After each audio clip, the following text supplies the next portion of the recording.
Morning, fellow Toastmasters and honored guests. Morning. I'm sorry for not being a better steward of your time this morning, but let me begin my presentation. I am a software developer, not just by trade, but by preference. I wrote software to solve problems long before I was ever paid to do it.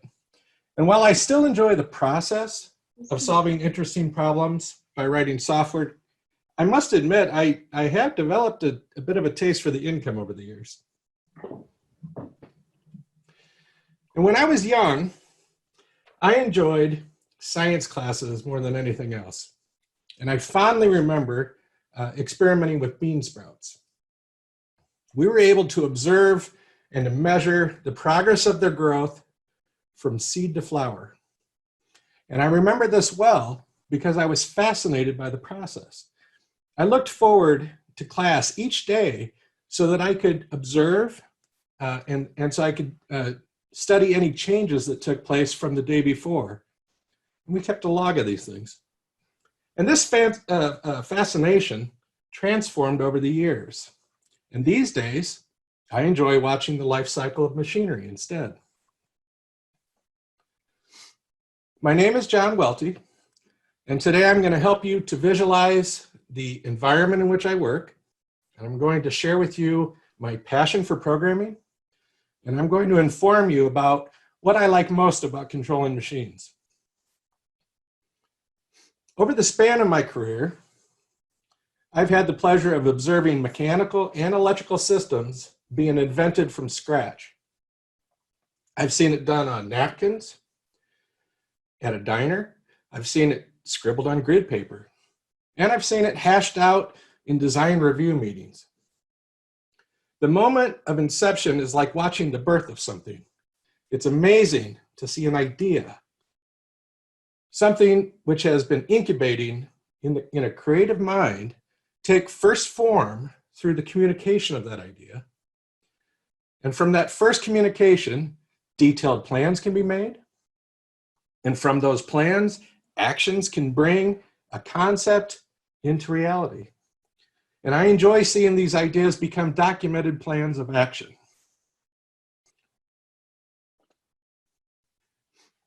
Now, I've tracked the progress of these drawings as skilled craftspeople, and then seen them turn into physical parts and weldments, control cabinets, and ultimately finished machinery.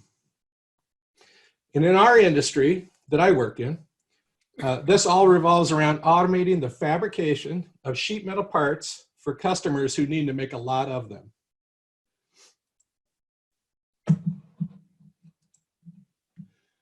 While I wasn't always involved in controlling machinery with software, I actually started at a desk much like this when I was young. Most of my development has been in the support of manufacturing that very machinery in one way or another. In these days, my focus is on controlling machinery that produces rectangular duct. To be clear, rectangular ductwork is what we see in the movies as characters crawl through daring escapes and clandestine operations.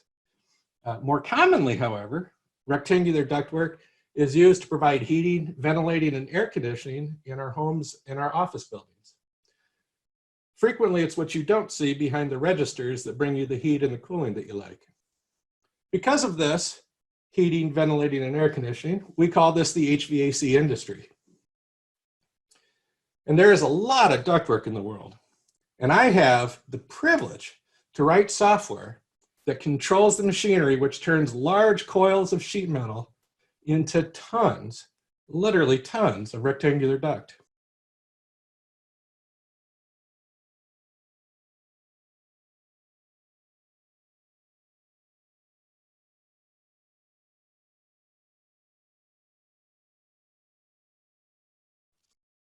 John, you wanted to mute, I think. I have found that I prefer, thank you, machine control programming software to other types of programming. And I find that there's something very satisfying to me to see raw material being transformed into something specific. Being able to cause that transformation by unleashing energy controlled by software is even more satisfying to me. The first time I changed a 0 to 1 on my laptop and caused a 5-foot shear to chop off a piece of sheet metal with 1,500 pounds per square inch of raw hydraulic pressure, I was hooked.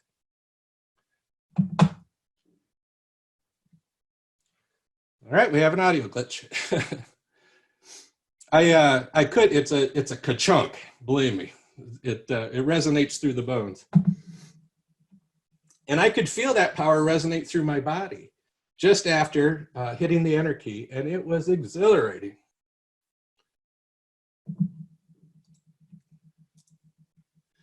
The icing on the cake is that I get to work out of a loft, overseeing an assembly floor where this equipment gets made.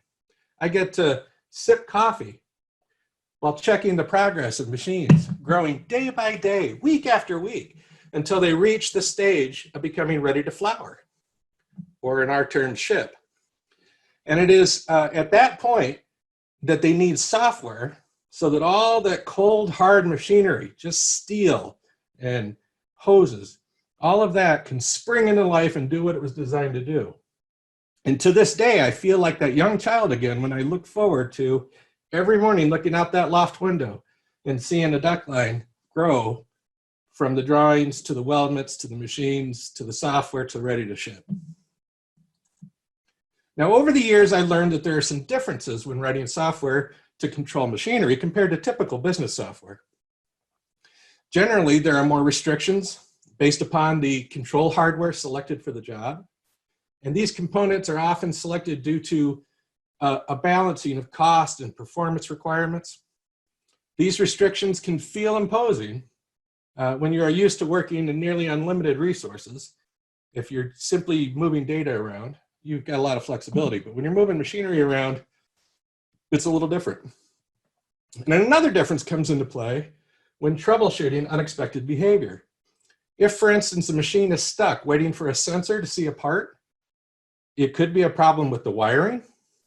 It could be a faulty sensor, perhaps environmental lighting or the shape of the material. Could be almost anything. Or surely not, dare I say, a mistake in the software? Or another example, what if a process is hung up and waiting for motion?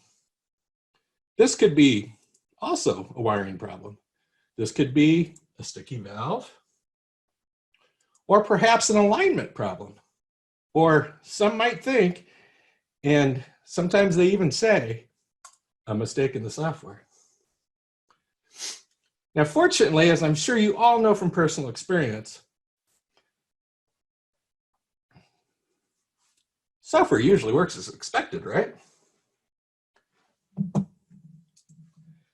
Now, when software controls machinery, the software and the machinery becomes an extension of the software. And in that process, it can become difficult to see where the software ends and the machinery begins. And this might sound daunting, and it often is, but it becomes a source of frustration for machinery operators and service technicians. To me, though, this is the best part. There is a dance that goes on between the machinery and the software and the material being passed around the machine. And this is a process that can be observed, studied, and understood with an investment in time and attention.